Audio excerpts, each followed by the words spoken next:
Good evening friends, मैं रोहित प्रताप सिंह आप सभी का स्वागत करता हूं आरआर क्लासेस में। फ्रेंड्स, हम लोग सोशियोलॉजिकल पर्सपेक्टिव ऑफ एजुकेशन पढ़ रहे थे, उसी को आगे कंटिन्यू करेंगे।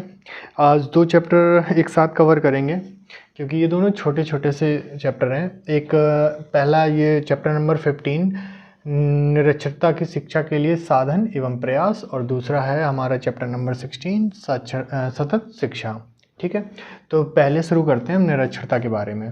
तो देखो, साक्षर व्यक्ति के बारे में कहा गया है कि साक्षर व्यक्ति वह होते हैं जो कम से कम छोटा मोटा पढ़ना लिखना जानते हो और अपना जो जीवन में जो भी उनके उपयोगी पढ़ाई लिखाई होती है वो करना जानते हो। ठीक है, प्रतिदिन के जीवन के लिए उपयोगी हो। ठीक है, देखो एक अमर्त्य सेन की बुक है आर्गुमेंटेटिव इंडिया। ठीक है, एक ऐसी बुक आ गई थी तो मैंने लिख दिया।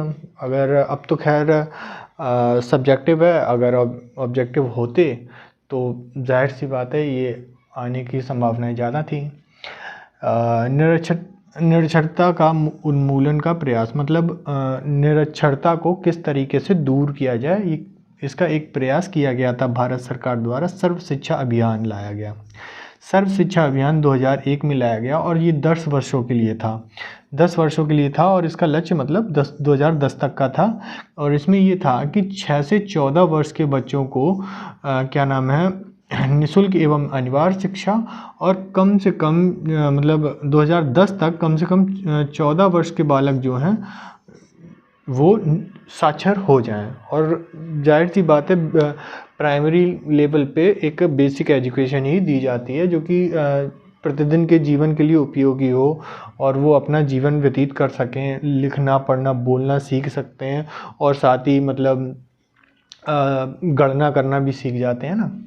देखो अगला है सरकार द्वारा विद्यालय छोड़ने को रोकने देने की युक्तियाँ। मतलब जो बच्चे विद्यालय छोड़कर चले जाते हैं ना, अपव्यय होता है जो, उसको रोकने के लिए क्या क्या युक्तियाँ करते हैं। तो देखिए, इन्होंने पहले तो कहा कि साक्षरता का मतलब केवल पढ़ना लिखना नहीं बल्कि सीखे हुए ज्ञान का उपयोग करना, मतलब जो लाइफ में उस ज्ञान को यूटिलाइज कर सकें। ठीक है, अनपढ़ माता पिता की सोच को विकसित करना या उनकी सोच को बदलना की शिक्षा क्यों ज़रूरी है, ये बातें कहना एक कार्यक्रम या प्रोग्राम के ज़रिए वो सरकार कर सकती है।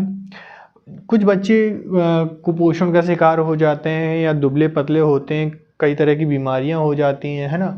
तो उसके लिए ये योजना लाई गई थी, मिड डे मील योजना, है ना। ये मिड डे मील योजना 1995 में आई थी।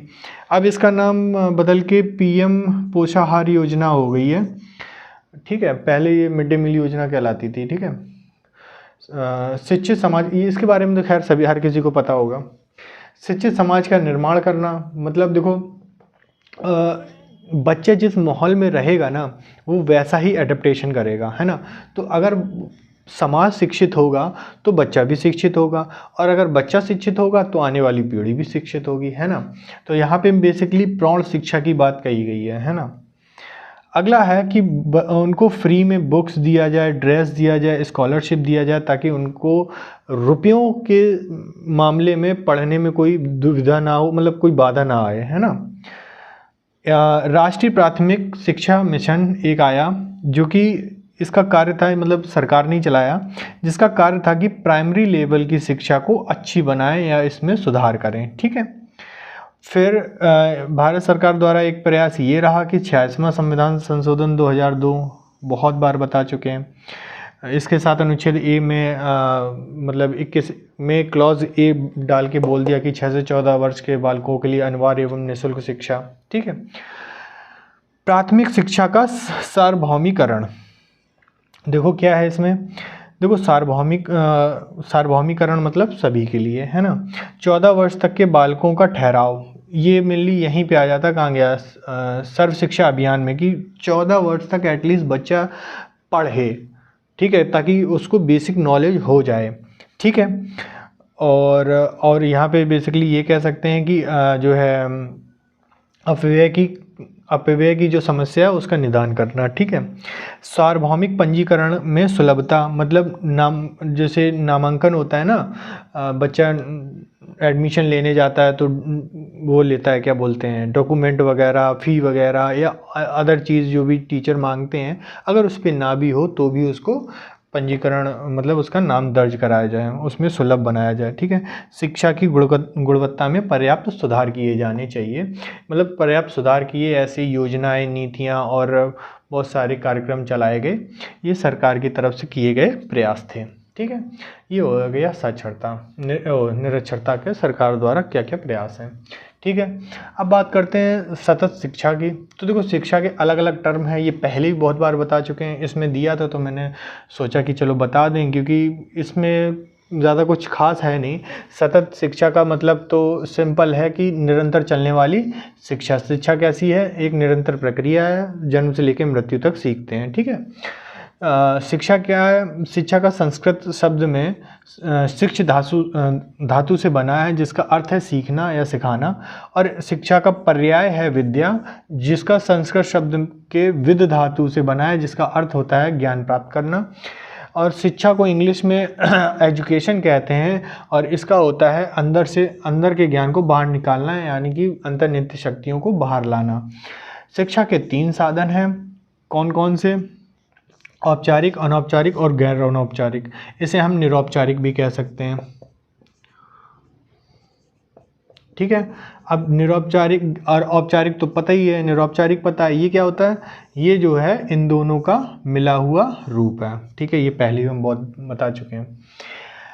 सतत शिक्षा में विषयों का योगदान देखो, पर्यावरण शिक्षा, प्रौढ़ शिक्षा, प्रसार, देखो पर्यावरण शिक्षा पता है, प्रौढ़ शिक्षा क्या, बूढ़े बुजुर्गों को या फिर हाई, मतलब ज़्यादा एज के लोगों को शिक्षा देना प्रौढ़ शिक्षा कहलाती है। ठीक है।